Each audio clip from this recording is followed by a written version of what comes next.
Dans ce podcast, on parle de troubles du spectre de l'autisme ou TSA. À savoir que l'autisme est un trouble neurodéveloppemental d'origine biologique. Il implique une multitude de symptômes, qu'ils soient cognitifs, sensoriels ou sociaux. Dans nos cours, à la HETSL, on nous apprend à reconnaître le développement d'une personne neurotypique avant de reconnaître celui d'une neuroatypique. Puis, on nous explique que 40 à 50% des personnes avec autisme ont une déficience intellectuelle qui est associée. Mais aussi ce qu'est l'intervention précoce et quels outils utiliser pour dépister aux premiers signes d'alerte. On nous propose également des pistes d'action en tant que futur TS. 1, 5, 6, puis 12. C'est très confus quand on ne connaît pas l'autisme. Alors, on nous propose de regarder des séquences vidéo de personnes autistes. Des personnes qui s'expriment, qui correspondent exactement à ce que l'on imagine d'une personne avec autisme. Une personne rigoureuse, ritualisée, peu émotive, qui ne regarde pas dans les yeux, qui ne sait pas mentir, et surtout qui n'ont pas forcément de déficience intellectuelle ni de troubles comportementaux sévères. Du coup, on s'est posé la question. En tant que futures travailleuses et travailleurs sociaux, quelle sera notre réalité en arrivant sur le terrain ? Est-ce que nos cours nous auront suffisamment préparés à rencontrer des personnes avec autisme, à les accompagner dans leur quotidien, à nous adapter, mais aussi à faire face à des troubles du comportement plus ou moins sévères ? Parce qu'au final, de quelle manière peut-on s'y préparer et y faire face une fois sur le terrain ? Quelles sont les ressources, les outils ? Dès lors, nous avons voulu aller à la rencontre de toutes ces personnes qui sont porteuses d'un TSA, mais aussi auprès d'éducatrices et d'éducateurs. Tout d'abord à Boncourt, dans le canton du Jura, mais aussi à la Fondation de Vernon, dans le canton de Vaud. La première rencontre avec ces personnes s'est passée au foyer Les Fautes-Nattes, et plus spécifiquement sur le groupe 9. Ce lieu de vie accueille 5 personnes. Toutes sont porteuses d'un trouble du spectre de l'autisme avec une incapacité intellectuelle associée. 3 personnes sur 5 sont non-verbales. Le concept de ce groupe se base sur les recommandations internationales en autisme et s'appuie sur des méthodes telles que Teach ou ABA, que ce soit pour adapter l'environnement, développer des outils de communication ou des emplois du temps. Vous allez entendre Mathieu, qui est éducateur depuis 4 ans sur ce groupe, Héloïse, éducatrice sur ce groupe depuis sa création fin 2016, mais aussi Natacha et Mathieu, 2 résidents qui cohabitent sur ce même lieu de vie. Quand ça sonne, on ira à la... Ok, alors, on va un petit coup sur ton lit.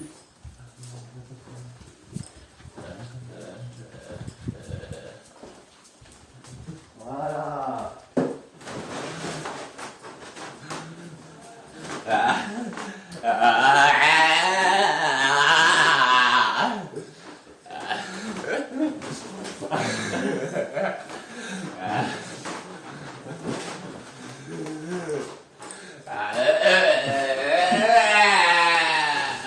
Là, Mathieu, du coup, je me permets de te poser la question. Oui, donc là, ouais. tu lui as demandé tu as mis une horloge, en fait. Voilà, ce qu'on appelle un time timer pour lui indiquer que quand ça sonne, on passe à l'étape suivante. Mais Donc, là, en fait, du coup, il a crié. oui. Comment tu arrives à interpréter, en fait ? C'est quoi son cri ? Alors c'est une très bonne question. Alors, souvent, il crie aussi parce que il veut que ça aille plus vite. Et puis, quand il crie, il n'y a pas de souci, c'est OK, je te ramène à la chambre. Et avec le time timer, pour lui montrer que ça n'ira pas plus vite finalement. Alors du coup, quand je suis arrivé ici, j'avais très peu de notions sur l'autisme. Et c'est vrai que durant ma formation, donc j'ai fait éducateur social en école supérieure. Et c'est vrai que honnêtement, l'autisme, on n'en a pas du tout parlé.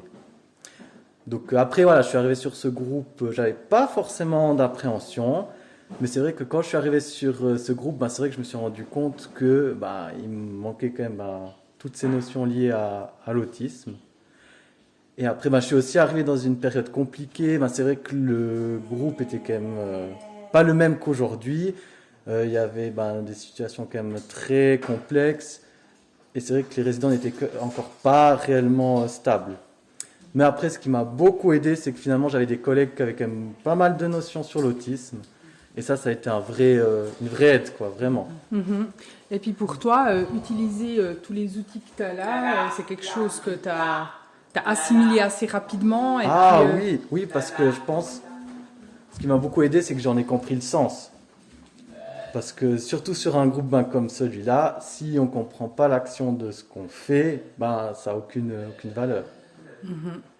Donc là aussi, très rapidement, j'ai compris vraiment quel était le but pour les résidents. Ça m'a permis d'être rapidement dans le bain. Natacha, maintenant tu fais quoi là? Oui, il y a Audrey, oui. Et puis après Audrey, il y a quoi? Téléphone. Non, pas le téléphone. C'est quoi après? Le test. Le casque, oui. Et puis cet après-midi, qu'est-ce que tu fais cet après? Le test. Le casque aussi, oui. Et puis demain, tu vas où? Vas-y. À la gym. Puis qu'est-ce que tu fais à la gym? Après. Le trapèze. Puis quoi encore? Tu fais quoi encore à la gym?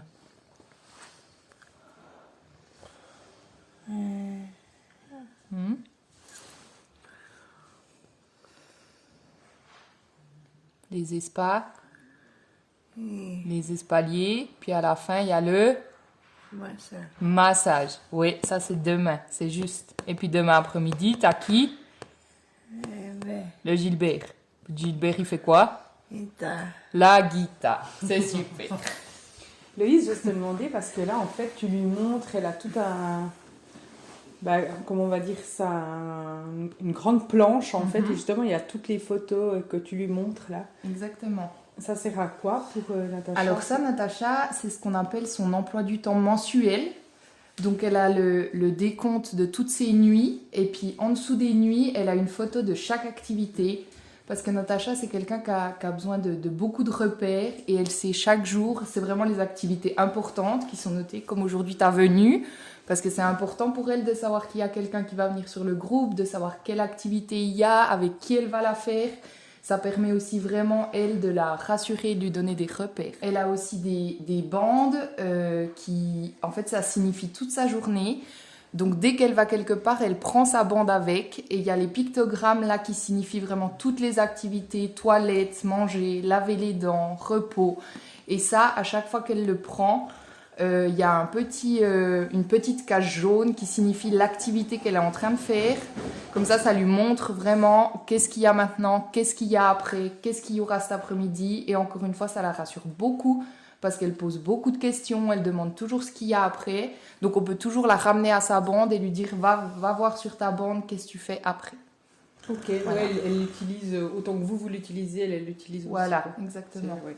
Alors, les connaissances scolaires ne suffisent pas du tout. Moi, j'ai fait donc ma formation d'assistante socio-éducative.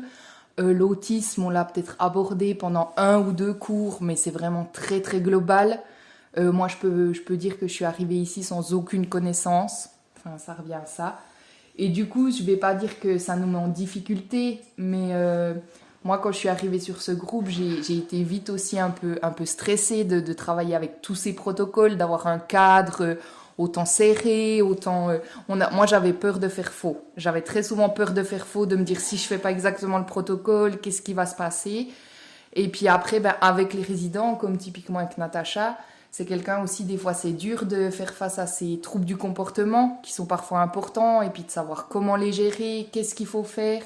Et ça, c'est un travail, moi, je pense, qui prend des années, parce que moi, ça fait maintenant 6 ans que je suis sur ce groupe. Et il faut aussi créer beaucoup un lien de confiance avec eux, et c'est comme ça qu'on apprend à les connaître.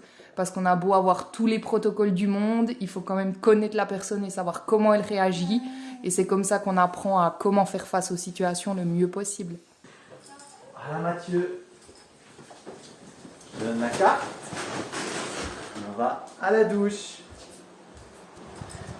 La carte que tu lui donnes là, c'est pourquoi exactement? Alors c'est une carte de transition, c'est une carte qui le ramène à son plan, parce que son plan il est situé au salon, où il y a tout le déroulement de sa matinée, et du coup ça le renvoie à son plan en fait. Ok. Donc du coup là, il le met dans la boîte. Voilà, puis il va prendre l'objet qui signifie la douche pour lui. Donc lui, c'est une petite boîte de gel douche en fait. Voilà, exactement. En fait, lui, il a besoin d'avoir des objets concrets au niveau de sa communication, parce que les pictos, c'était pas assez concret. Donc, du coup, pour lui, c'est vraiment des objets qui représentent chaque moment de la journée. Allons maintenant faire un tour du côté du canton de Vaud, à la Fondation de Vernon.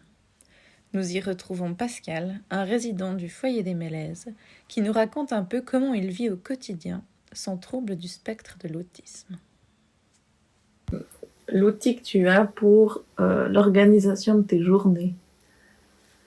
Donc dans ta chambre, tu as une sorte de plaquette en métal où tu peux aimanter des photos, c'est juste? Oui, je sers toujours. Tu t'en sers toujours. Oui, Comment tu utilises ça? ça me va bien. Je trouve que c'est bien. Ça me permet de voir ce que j'ai à faire. Ah, des fois, je le fais peut-être. C'est bien parce que je suis pas être souple, je suis pas obligé de me fixer tout en même temps. Je vais faire ci, ça, comme ça, tout à la chaîne. J'ai appris des situations quand j'étais enfant, où il déplaçait quelque chose dans la maison. Comme c'était plus à la même place, moi, je faisais des crises. Parce que ça me perturbait que quelque chose soit déplacé. Parce que je comprenais pas pourquoi le mettre là alors qu'il était bien là. Ce qui faisait que c'était pas évident pour les parents de bien faire. Et puis c'était quoi les crises que tu faisais du coup? Je criais beaucoup surtout. Après, je m'aperçois que c'est bien plus tard que j'ai commencé à comprendre que des fois, on pouvait déplacer quelque chose. Après, c'est clair qu'il faut chaque fois se réhabituer quand il y a quelque chose qui a bougé. Mais je sens pas toujours quand quelqu'un me touche. Mais des fois, souvent ça arrive que je me tire d'un coup. Là, je sais pas pourquoi. Je sais pas pourquoi j'ai cette réaction tout d'un coup. C'est fou. C'est comme si je pourrais penser que la personne veut me faire du mal en me touchant. Alors que des fois, c'est même pas vrai. Il n'y a rien de méchant là-dedans. C'est des choses qui sont normales, des fois, de se toucher. Quand je touchais bien la main, je verrais pas pourquoi ça serait repoussant. Mais ça t'arrive quand même du coup d'éviter un contact physique, mais tu sais pas trop pourquoi. Je sais pas trop pourquoi, des fois, ou bien peut-être parce que je suis un petit peu surpris puis que je m'y attends pas. Hein, des fois, c'est pas